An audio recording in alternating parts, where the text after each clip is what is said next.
This is a study in psychology. It is not quite what the title suggests. It is an attempt to explain the character traits possessed by William Tecumseh Sherman from early childhood until the Battle of Shiloh. It was these changing traits that made Sherman the first modern general. This study would have been hard for a trained psychologist if Sherman were alive today. It is even more difficult for someone who has been dead for over 120 years. I will attempt to do this based on what our subject wrote and what others have said about him. Fortunately, there is a lot of material on which to do this. I must say at the outset that I am not a psychologist, nor am I much of a historian. Fool that I may be, I am going to make the attempt. Back in the day, I majored in economics, and as most of you know, I have a keen interest in the 19th century in general, and the Civil War in particular. From this background, I bring to the table some knowledge of logistics, the United States Army, the mathematics of supply gleaned from computer modeling. I learned quite a bit from my father, who was a major role player in the planning for the Normandy invasion.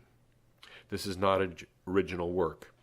In addition to my general knowledge of the Civil War, 3 books formed the foundation for this talk. American General by John S.D. Eisenhower, Letters Home of General Sherman, edited by M.A. de Wolfe Howe, and Shiloh by Larry Daniels. In order to tell this story, we need to trace Kump's background as it relates to his mindset. This means his childhood and the incidents before Shiloh. The discussion will zoom in on the battle and its aftermath. Because we are trying to analyze Sherman, there is a lot of material we will not discuss. For example, we will not mention the hornet's nest.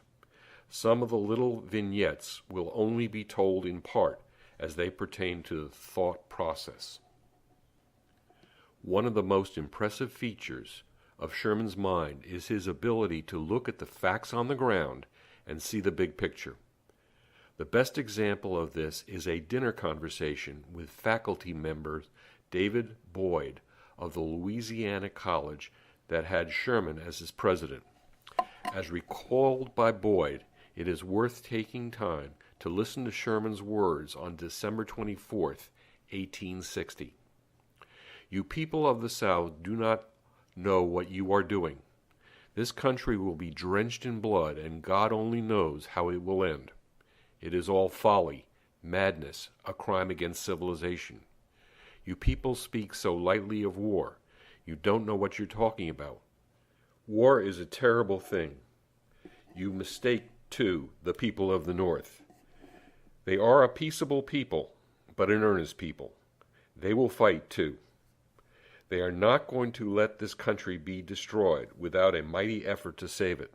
Besides, where are your men and appliances of war to contend against them? The North can make a steam engine, locomotive, or railway car. Hardly a yard of cloth or a pair of shoes can you make. You are rushing into war with one of the most powerful, ingenious, mechanical, and determined people on earth, right at your doors. You are bound to fail. Only in your spirit and determination are you prepared for war. In all else, you are totally unprepared, with a bad cause to start with.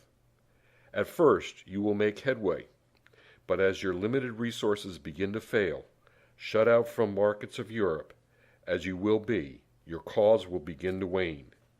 If your people will but stop and think, they must see in the end that you will surely fail. Here are 10 brief insights into the mind of this unique American. Poverty and abandonment. West Point. Charleston, 1841. California. Ellen and moving. Louisiana. Lincoln and Brother John. Regulars and volunteers. Bull Run. And Henry and Donaldson.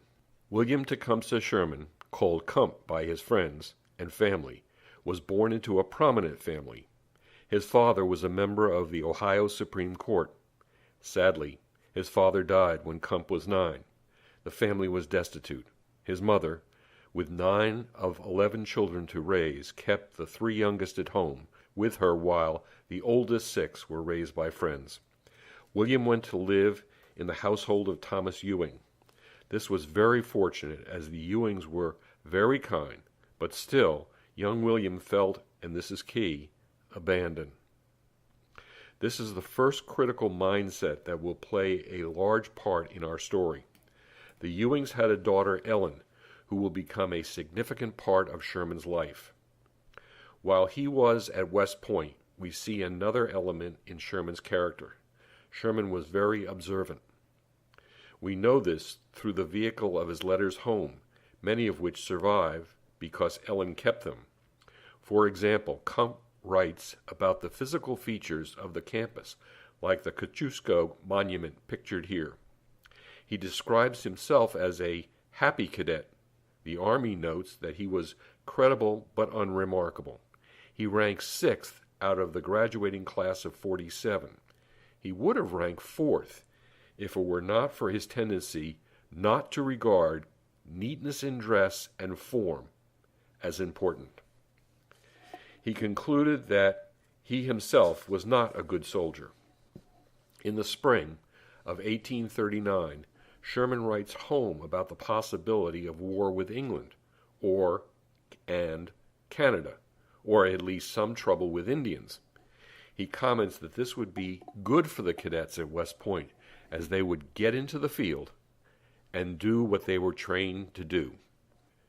Fate took another road, so Sherman graduated and was assigned to the 3rd U.S. Artillery, stationed in Fort Pierce, Florida.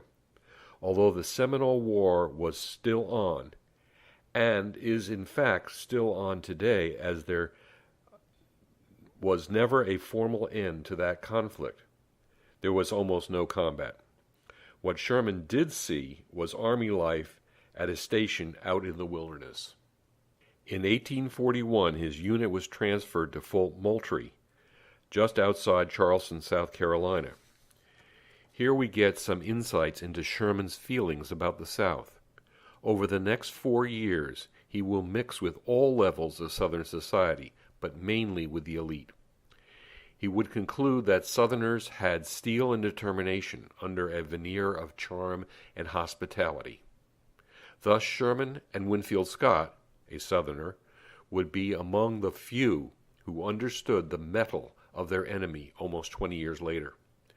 During this time, Kump kept up his correspondence with Ellen Ewing. On leave in 1843, he officially became engaged to her over the objection of her father. Although Thomas Ewing liked Sherman, he did not want to see his sickly daughter marry an Army officer and endure the rigors of life on the frontier. Thus, the engagement dragged on for 7 years.